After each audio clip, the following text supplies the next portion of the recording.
Bonjour à toutes, bonjour à tous, je suis Baptiste de BA et dans cette vidéo je vais vous parler d'Xtreme Store. Alors Xtreme Store, c'est quoi? Xtreme Store, c'est la gamme de serveurs de stockage de production conçue par BA Instruments autour de 4 points clés. Performance, sécurité, simplicité d'utilisation et d'administration, et un prix accessible, parfaitement adapté à la conjoncture. Dans la gamme Xtreme Store, on y trouve toutes les tailles, tous les formats, du châssis 12 disques jusqu'au châssis 60, stackable très simplement jusqu'à plusieurs pentas. Côté disque, encore une fois, plusieurs formats, du disque dur simple, HDD, en passant par le SSD jusqu'au NVMe. Dans la gamme Xtreme Store, on y trouve également des formats un peu plus atypiques, comme par exemple l'Xtreme Store Assistant. Format desktop conçu pour pouvoir être posé sur un bureau ou dans un open space, extrêmement silencieux. On y trouve également le backpack, ultra léger, ultra mobile, full SSD, conçu pour du montage en conditions extrêmes. Vous allez pouvoir réaliser vos montages collaboratifs en haut d'une montagne ou au fin fond du désert. Philippe et Théodora de Planimonteur et de l'Atelier Plani réalisent des travaux d'étalonnage centralisés sur Xtreme Store et ont accepté de nous parler des contraintes qu'il a fallu relever. Avec l'arrivée des nouvelles fictions et de plus en plus de fictions qui arrivaient chez nous, on a été confronté à la question du stockage et en fait il s'avérait qu'on ne pouvait plus travailler comme on le faisait jusqu'à présent, c'est-à-dire avec un serveur parking où on stockait nos natifs et on les déplaçait vers un autre endroit pour pouvoir être en production, soit en conformation ou en étalonnage. La question du stockage a commencé à s'accélérer et on se dit bon bah là il nous faut un serveur de production ayant une certaine capacité pour pouvoir accueillir une certaine quantité de rush natif et en même temps un serveur qui soit opérationnel au niveau du débit pour pouvoir lire les natifs en temps réel pendant la confo, pendant l'étalonnage. Soit de plus en plus de rush pour un film, que ce soit un documentaire ou une fiction. Aujourd'hui il y a beaucoup de séries télé, on fait de la série télé pour Netflix ou des choses comme ça, et donc quand on est labo et qu'on traite les rushs, il faut pouvoir héberger tous ces rushs. Ça peut représenter, on avait calculé sur une série, un 6x52 par exemple, ça peut représenter jusqu'à 60 Tera de natifs, donc c'est énorme. Et après, en termes de type de rush, ça va souvent jusqu'au 4K, avec des débits très importants. Oui, parce que les formats d'image et les cadences images sont de plus en plus importantes. Donc ça justifie d'avoir des équipements qui suivent derrière. Et on a beau changer nos stations de travail, mais il y a quand même l'élément majeur qui est le serveur. Ok. Donc, si tu pouvais résumer en 4 points, le serveur de tes rêves, ça serait quoi? C'est la capacité de pouvoir accueillir des rushs pendant plusieurs temps, semaines et mois, tant que les productions se terminent. 2, du débit pour brancher entre 4 à 6 machines, que ce soit de la conformation ou de l'étalonnage, avec le paramètre de 2 sites qui sont éloignés quand même de 22 km. Le troisième, une facilité d'administration et de gestion, parce que ce sont aussi essentiellement des exploitants qui utilisent cette machine et non des informaticiens. Donc voilà, ça aussi c'était un critère important. Et puis le quatrième, qui en tout cas pour moi, qui pouvait permettre de rentrer dans une économie tout à fait actuelle et de faire gaffe au prix et de pouvoir répondre correctement aux producteurs et pas mettre des équipements qui n'étaient pas en phase avec ces 4 éléments. Philippe, Théodora, vous avez donc fait confiance à l'Xtreme Store. Mais concrètement, qu'est-ce que ça a changé pour vous? Qu'est-ce que ça a changé pour nous, l'Xtreme Store? C'est un peu tout ce qu'on vient de lister, hein. C'est une plus grande fluidité pour tout ce qui est manipulation de nos rushs, éviter de les copier à droite, à gauche, de les déplacer en fonction du stade de post-production on en est sur un film. Voilà, ils sont à un seul et même endroit, qui est accessible de partout. Oui, et puis des performances qui se rapprochent de configuration locale, parce que ça aussi c'était notre père en fait. Nos tours associés aux stations avaient quand même une certaine performance et on pensait ne pas trouver ces performances sur un serveur. Et en fait, on a trouvé ce qu'on cherchait, c'est-à-dire de la performance et de la fluidité. Et encore une fois, quelque chose de simple. Alors c'est facile à dire après coup, mais au début pour nous c'était pas forcément facile, cette recherche des 4 éléments, d'arriver à tout regrouper sur une seule bécane, en fait ça semblait pas évident. Apparemment c'est quelque chose qui fonctionne bien. C'est un outil qui est très simple à administrer. Il y a une interface web qui permet d'administrer le Xstream pour créer des partages, pour leur allouer une capacité. Enfin, c'est extrêmement simple d'utilisation. De base, le serveur a un certain nombre de possibilités de câblage, enfin de mise en place, ce qui n'est pas tout le temps le cas. Donc, ce qui nous a permis de brancher des stations directes, des stations via un switch. Voilà, donc qui permet plusieurs possibilités et qui permet d'accroître les performances. Donc ça aussi, on n'a pas ça sur tous les serveurs, d'avoir plusieurs modes de connectique ou de connexion. Qui sont plus ou moins adaptés à notre environnement. Et ça, c'est pas du mono connecteur, enfin on n'a pas le choix en fait. Et là, c'est sur un équipement comme ça, sans rentrer dans des options de folie, c'est plutôt agréable. Et ça, c'est pas tout le temps le cas quoi, en fait. Et effectivement, après, c'est des rajouts de cartes, c'est des rajouts donc qui nous font sortir un peu de cette zone économique que l'on doit garder en tête. Quoi.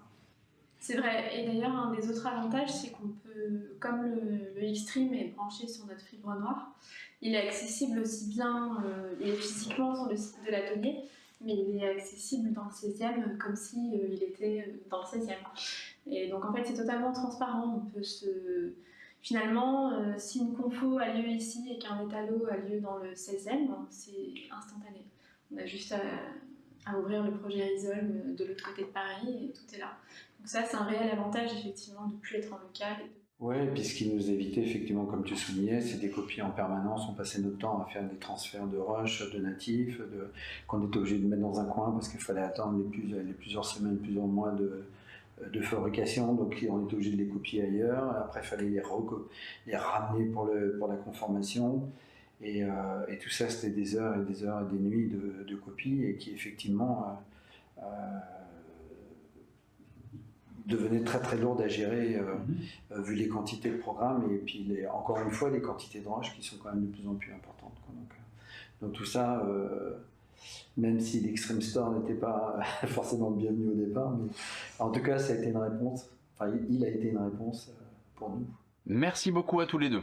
Voyons maintenant Aurélien et Samuel de Flamingos, respectivement directeur de post-production et assistant monteur, qui ont acquis 3 Xtreme Store en 3 ans et qui réalisent du montage sur une vingtaine de postes répartis sur 2 sites et 3 étages. J'ai fait appel à Broadcast Architect afin de trouver des solutions de partage, ce qui me donne beaucoup de respiration. Parce qu'avant je travaillais disque dur, j'ai changé les disques durs de salle en salle. C'était un petit peu compliqué, puis avec la solution de broadcast du serveur partagé, ça m'a libéré de beaucoup de choses et de beaucoup de temps également. C'est une simplicité d'utilisation simple, efficace, et ça roule. Il n'y a pas j'ai aucun mauvais. De toute façon, on n'a jamais de bon retour. Hein. C'est manifeste que quand il y a des problèmes, de toute manière. Donc à partir du moment où ça ne se manifeste pas trop, c'est que tout va bien. On utilise donc chez Flamingos Xtreme Store depuis 3-4 ans, je crois. Avant, on n'avait pas de serveur au 3e étage. Hein. C'était notre premier serveur ici. Hein. Pour nous, en termes d'utilisation. Et du coup, avant, on travaillait sur les projets en local. Donc, avec des disques durs de tous les côtés. Et c'est vrai que cette solution nous a permis de gagner énormément de temps sur tout ce qui est travail collaboratif avec les monteurs. Du fait que puisse travailler de manière partagée sur les projets. Voilà, et puis surtout, c'est assez simple même pour les monteurs qui sont un peu moins familiers avec l'outil informatique. C'est vrai que pour le coup, c'est une fenêtre de connexion, un mot de passe et un nom d'utilisateur, et puis derrière, ça se monte, ça roule tout seul. Moi, c'est vrai que j'ai pas de bug, j'ai pas de problème particulier avec le serveur. C'est stable. Enfin, c'est tout ce qu'on demande à un serveur, de fonctionner et d'être régulier et que ça fonctionne quoi.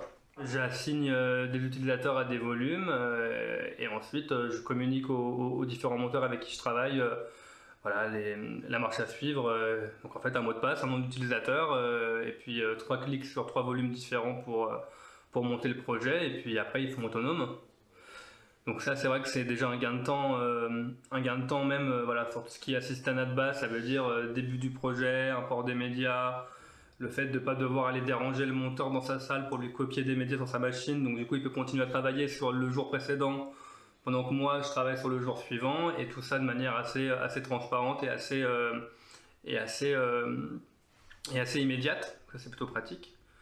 Et puis derrière pouvoir aussi récupérer ses montages à lui très rapidement par le partage de bin et pouvoir lancer des choses dans une immédiateté et je pense que sur l'échelle d'une année de travail on gagne plusieurs semaines quoi, facile quoi. Avant on faisait tout à la mano quoi, ça veut dire qu'on avait des disques durs, moi je préparais le projet, j'allais chez le monteur, à midi ou en journée je copiais les médias, après je lui filais les bins, il ouvrait les bins, il rangeait, il fallait que nos deux projets soient coordonnés mais vu qu'on travaillait pas sur les mêmes disques, bah, il fallait que ensuite moi je récupère ces bins, je récupère ces médias importés.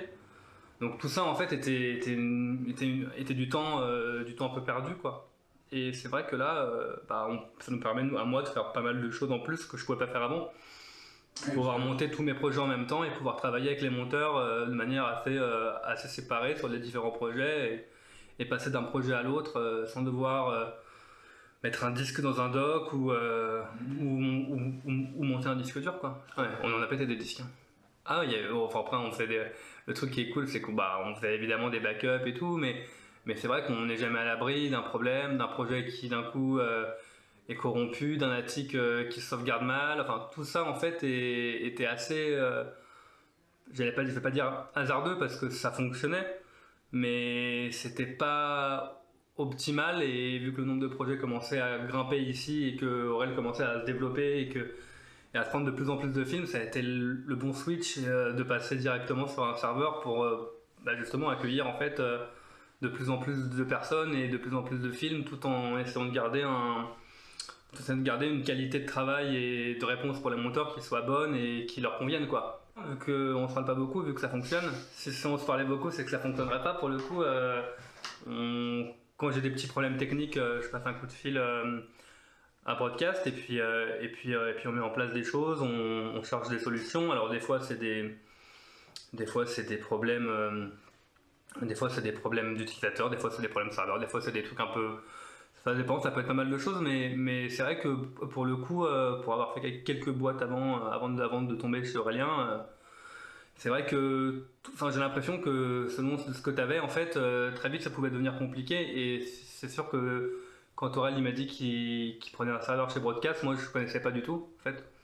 Et j'avais jamais travaillé sur un nouveau serveur, donc je savais pas à quoi il fallait m'attendre, tout ça. Et puis en fait c'est ça qui est, je pense, le point le plus important, c'est qu'en fait c'est stable tout le temps quoi. J'ai jamais un problème de serveur qui se déconnecte ou de trucs qui se sauvegardent pas ou de c'est assez constant quoi, et c'est vraiment ce qu'on a besoin ici, que les monteurs ils arrivent le matin et que tout soit transparent et qu'ils puissent se connecter comme tous les jours, pas qu'il y ait des choses qui bougent, pas de galère, pas de médias qui d'un coup deviennent offline puis redeviennent online, voilà. C'est des choses qui sont quand même assez agréables et qui sont essentielles pour s'assurer que la post-production des films fonctionne sur le long terme quoi.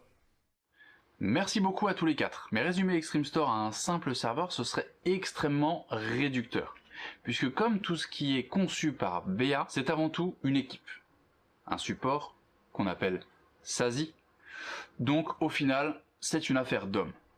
Avec un grand H s'il vous plaît. Bruno d'iPhone se joint à Théodora, Philippe, Aurélien et Samuel pour nous en parler. Et disons qu'à un moment donné, on a besoin de gens qui maîtrisent vraiment l'outil. Nous, on maîtrise pas mal de choses, mais on ne maîtrise pas tout.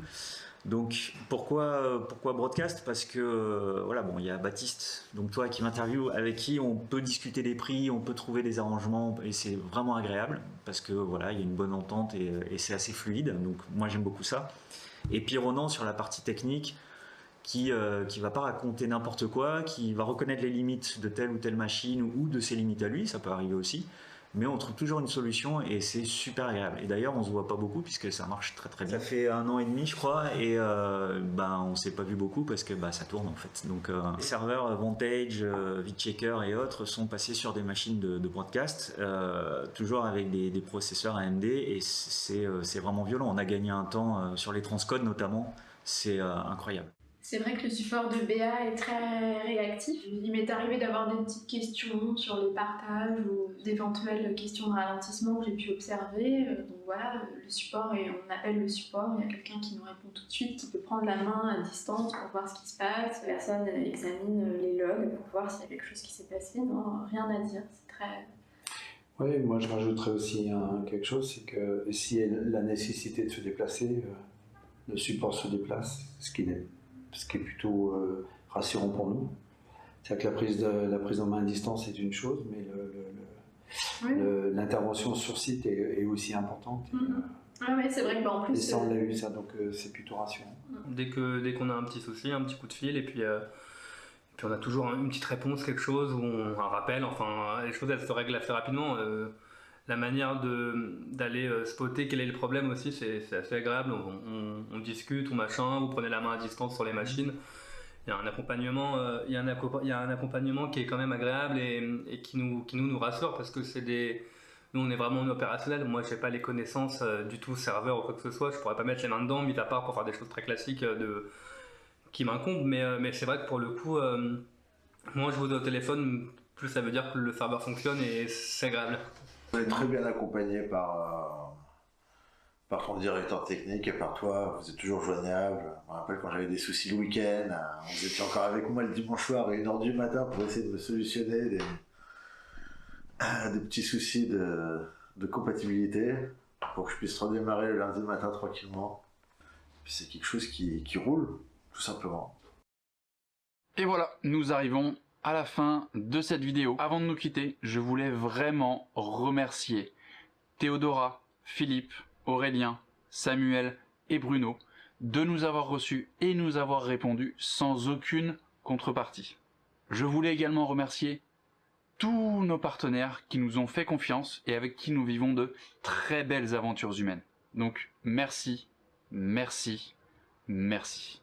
Quant à nous, je vous dis à très vite, c'était Baptiste de BA, portez-vous bien. C'est fluide et tout le monde est très content, et surtout nous.